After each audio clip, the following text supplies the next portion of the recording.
نحمده ونصلي ونسلم على رسوله الكريم اما بعد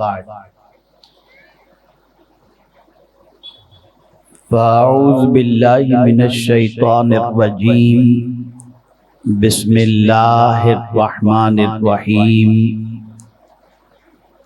انما يريد الشيطان ان يوقع بينكم العداوة والبغضاء في الخمر والميسر ويصدكم عن ذكر الله وعن الصلاة فهل انتم منتهون صدق اللہ العظیم۔ قابل قدر علماء ذوی الاحترام، حاضرین و حاضرات و ناظرین سنی اجتماع، السلام علیکم ورحمۃ اللہ وبرکاتہ۔ میرے پیارے آقا صلی اللہ تعالی علیہ وسلم کے پیارے دیوانوں کے آیہ کریمہ کی تلاوت کا میں نے شرف حاصل کیا، اس سے متعلق کچھ معروضات پیش کرنے سے پیشتر آقا کریم رؤوف و رحیم علیہ التحیۃ والتسلیم کی بارگاہ بے کس پناہ میں جس طریقے سے میں پڑھا ہوں، عقیدت و محبت میں ڈوب کر اسی طریقے سے درود و سلام کا نذرانہ پیش کریں۔ الصلاۃ والسلام علیک یا رسول اللہ،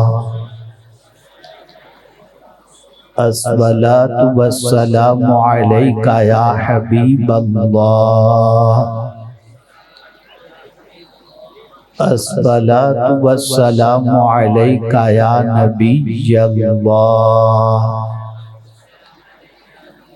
الصلاۃ والسلام علیک یا نور اللہ، وعلی آلک و اصحابک یا حبیب اللہ، صلی اللہ تعالی علیہ وسلم۔ غلط روی سے منازل کے بعد بڑھتے ہیں، مسافروں رویش کارواں بدل ڈالو۔ میرے پیارے آقا صلی اللہ تعالی علیہ وسلم کے پیارے دیوانوں، آج کا یہ روح پرور اجتماع در حقیقت ایک ایسے موضوع کی طرف منسوب ہے جو نسل نو کی تباہی کا سب سے بڑا سبب اور سب سے بڑی وجہ ہے، وہ ہے منشیات، جس کے اندر آج گرفتار ہو کر ہماری نسل نو تباہ ہو رہی ہے اور برباد ہو رہی ہے۔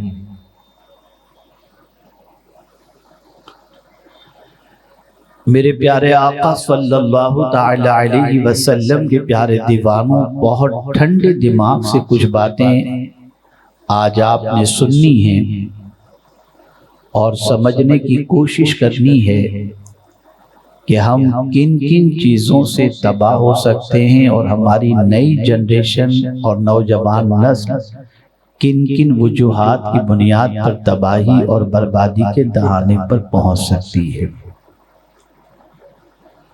ہم دیکھتے ہیں کہ ہماری قوم کے بہت سارے نوجوانوں کی نگاہوں کے سامنے کوئی ٹارگٹ نہیں، کوئی مقصد نہیں، کوئی پلان نہیں، اور نہ کوئی اپنے مستقبل کے بارے میں غور و فکر کرنے کا جذبہ ہے۔ بس ایک ہی فکر ہے، صبح اٹھنا ہے، سب سے پہلے گٹکھا کھانا ہے، اور پھر اس کے بعد کچھ چائے ناشتہ کر کے باہر نکلنا ہے، کچھ مل گیا تو ٹھیک ہے، اور رات کو 2 بجے تک بائک پر گھومنا ہے، گپ شپ کرنا ہے، اور پھر اس کے بعد گھر پہ آ کر کے سو جانا ہے۔ جس قوم کے پاس کوئی دستور حیات نہ ہو، کوئی قانون زندگی نہ ہو، کوئی مقصد زندگی نہ ہو، وہ قوم زمانے کے اندر کبھی مقتدا بن کر کے اپنے فرائض کو ادا نہیں کر سکتی۔ وہ قوم پوری زندگی غلامی کی زنجیروں میں جکڑی ہوئی رہتی ہے، اور جب بھی کوئی چاہتا ہے اس قوم کو اپنے پیروں تلے رون دیتا ہے، مسل دیتا ہے، تباہ کر دیتا ہے، برباد کر دیتا ہے۔ اس میں کوئی شک نہیں ہے کہ غربت کی چکی میں پیسے جانے والا مسلمان اپنی غربت سے نکلنے کے لیے بہت کچھ کوشش کرتا ہے۔ بس اوقات ایسا ہوتا ہے کہ اسے کوئی آسانی سے غربت سے پیچھا چھڑانے کا ذریعہ نظر نہیں آتا، تو پھر اس کی غریبی سے فائدہ اٹھانے والے بہت سارے ایسے لوگ اس کے قریب ہو جاتے ہیں، جسے جو اس غریب انسان کو نشے کا عادی بنا کر نشہ بیچنے والا بنا دیتے ہیں، جس کی وجہ سے اس کا مستقبل بھی تاریک ہوتا ہے، اس کی آخرت بھی برباد ہوتی ہے، اور آگے چل کر کے پھر اس کا خاندان بھی تباہی اور بربادی کے دہانے پر پہنچ جاتا ہے۔ آئیے سب سے پہلے میں قرآن مقدس کی روشنی میں سمجھاؤں، اور پھر ساتھ ہی ساتھ ڈرگز وغیرہ اور منشیات کے عادی بننے والے اور منشیات کے گرفتار لوگوں کی ان وجوہات کی طرف آپ کی توجہ کو مبذول کراؤں، جس کی وجہ سے بہت سارے نوجوان نشے کے عادی بن جاتے ہیں۔ ان کا قرآن نے کیا علاج بتایا ہے، اور جن جن وجوہات کی بنیاد پر انسان نشے کو اختیار کرتا ہے، ان وجوہات کا علاج اللہ عز و جل نے اپنی کتاب میں کیا فرمایا ہے، تاکہ کبھی خدا نہ کرے کوئی کسی پریشانی میں گرفتار ہو تو وہ نشے کی طرف نہ بڑھے، بلکہ اللہ کی کتاب کی تعلیمات کی طرف بڑھ کر اپنی دنیا بھی سنوار لے اور اپنی آخرت بھی سنوار لے۔ اللہ عز و جل نے فرمایا انما یرید الشیطان ان یوقع بینکم العداوۃ والبغضاء۔ اس کے علاوہ کچھ نہیں کہ جب شیطان ارادہ کرتا ہے تمہارے درمیان دشمنی کا، جب دو لوگوں کے درمیان شیطان لڑانے کا کام کرتا ہے، دشمنی کا کام کرتا ہے، تو وہ کن چیزوں کی وجہ سے دشمنی پیدا کرتا ہے؟ تو فرمایا فی الخمر والمیسر، شراب اور جوے کے ذریعے دو اچھے خاصے انسانوں کو ایک دوسرے کے سلسلے میں بغض اور لڑائی جھگڑے کی طرف آمادہ کر دیتا ہے۔ اور صرف یہی نہیں، وَيَصُدُّكُمْ عَنْ ذِكْرِ اللَّهِ، اور اللہ کے ذکر سے وہ روکتا بھی ہے، وَعَنِ الصَّلَاةِ، اور نماز سے بھی۔ آپ ذرا دیکھیں، نشے کی حالت میں نماز سے قریب جانے کے لیے بھی اللہ عز و جل نے منع فرمایا۔ رب فرماتا ہے یا ایھا الذین آمنوا لا تقربوا الصلاة وانتم سکارا، اے ایمان والو نماز کے قریب نہ جاؤ جب تم نشے کی حالت میں ہو۔ وجہ کیا ہے؟ نشہ ایسی چیز ہے کہ ماں بیٹی کی تمیز ختم ہو جاتی ہے۔ ایک انسان جب نشے کا عادی بن جائے، اس کی نگاہوں میں ماں، بیوی، بہن، بیٹی، اس کا فرق ختم ہو جاتا ہے، اور کبھی کبھی تو نشے کا عادی اس حد تک آگے بڑھ جاتا ہے کہ العیاذ باللہ ماں کو بیوی سمجھ بیٹھتا ہے اور بیوی کو ماں سمجھ بیٹھتا ہے۔ کبھی ایسا بھی ہوتا ہے کہ نشے کا عادی چند ٹکوں کے لیے نہ جانے کتنے جرائم کرتا ہوا دکھائی دیتا ہے، قتل کرتا دکھائی دیتا ہے، گھر لوٹتا دکھائی دیتا ہے، تباہ و برباد کرتا ہوا نظر آتا ہے۔ اے قرآن تیری عظمتوں پر قربان کے ہر وہ چیز جس کی وجہ سے کسی انسان کو، کسی مسلمان سے تکلیف پہنچے، اللہ نے ان ساری چیزوں کو حرام فرما دیا ہے۔ میرے پیارے آقا صلی اللہ علیہ وسلم کے پیارے دیوانوں، آپ اپنی بستی کا جائزہ لے سکتے ہیں، اپنی سوسائٹی کا جائزہ لے سکتے ہیں۔ ایک انسان جس کے پاس کل تک سائیکل نہیں تھی، جب وہ ڈرگ سپلائر بن جاتا ہے تو اس کے گھر کی پوزیشن جدا ہو جاتی ہے، اس کے پاس کار بھی آ جاتی ہے، فلیٹ بھی آ جاتا ہے، قیمتی موبائل بھی آ جاتا ہے۔ نوجوان نسل جب کسی کو ان چیزوں سے آراستہ دیکھتا ہے تو اس نوجوان نسل کے پیر پھسل جاتے ہیں، اور وہ بھی یہ سوچنے پر مجبور ہوتا ہے کہ اتنی جلدی اس کے پاس آسائش کے سارے سامان آ گئے، میں بھی کیوں نہ وہ راستہ اپناؤں جس کی وجہ سے دنیا کے عیش کی زندگی گزار سکوں۔ نتیجتاً وہ اس سے دوستی کرتا ہے، اور اس ڈرگ سپلائر سے دوستی کا سب سے بڑا نقصان یہ ہوتا ہے کہ وہ ڈرگ سپلائر سب سے پہلے اسے ڈرگ کا عادی بناتا ہے، اور پھر اس کے بعد سپلائی کرنے پر مجبور ہوتا ہے۔ کسی محلے میں اگر ایک منشیات کا عادی آ جائے تو پوری بستی کو تباہ کر دیتا ہے، برباد کر دیتا ہے، نوجوان نسل کو آوارہ بنا دیتا ہے۔ وہ مائیں بھی اپنے بچے کے لائے ہوئے ان سارے سامان کے بارے میں تحقیق نہیں کرتی کہ میرے بچے کے پاس یہ پیسے کہاں سے آئے جس کی وجہ سے اتنے قیمتی سامان لے کر کے آیا۔ بچے بہانے بناتا ہے، بچہ اسٹوری بناتا ہے، میں نے یہ کیا، میں نے یہ کیا، میں نے یہ کیا۔ ہمیں نہیں معلوم ہوتا کہ وہ بچہ کس طریقے سے ان دولت کو جمع کر رہا ہے، اور پھر ایک وقت آتا ہے، اللہ نہ کرے، صدبار نہ کرے، کہ وہ بچہ جیل کی سلاخوں کے پیچھے پہنچ کر پوری زندگی اور پوری جوانی تباہ کر دیتا ہے۔ خاص طور پر آج ہمارے غریب علاقوں کے اندر بے روزگار مسلمانوں کے ساتھ معاملات اتنے خراب ہو رہے ہیں کہ ہمارے بہت سارے بے روزگار مسلمان آج نشے کے عادی بن کر کے اپنی دنیا، اپنی جوانی اور اپنی آخرت کو برباد کر رہے ہیں۔ آئیے میرے پیارے آقا صلی اللہ تعالی علیہ وسلم کے پیارے دیوانوں، سب سے پہلے میں کچھ سمجھاؤں، اور یہ آج کی گفتگو کو زندگی پر دل و دماغ کے اندر ہمارے نوجوان بچے محفوظ کر لیں، اور اس کے بعد اس پر عمل کرنے کی کوشش کریں۔ نشے کی طرف انسان بڑھتا کب ہے؟ سب سے پہلی وجہ ہوتی ہے ٹینشن، قرض کا ٹینشن، ماں باپ کے جھگڑے کا ٹینشن، اسی کے ساتھ بہن کی شادی کا ٹینشن، بیماری کا ٹینشن۔ یہ سارے کبھی کبھی ٹینشن اسے ایسے راستے پر لے جاتے ہیں جو راستہ اس کی تباہی کا انتظار کر رہا ہوتا ہے، ایسے راستے کا وہ مسافر بن جاتا ہے۔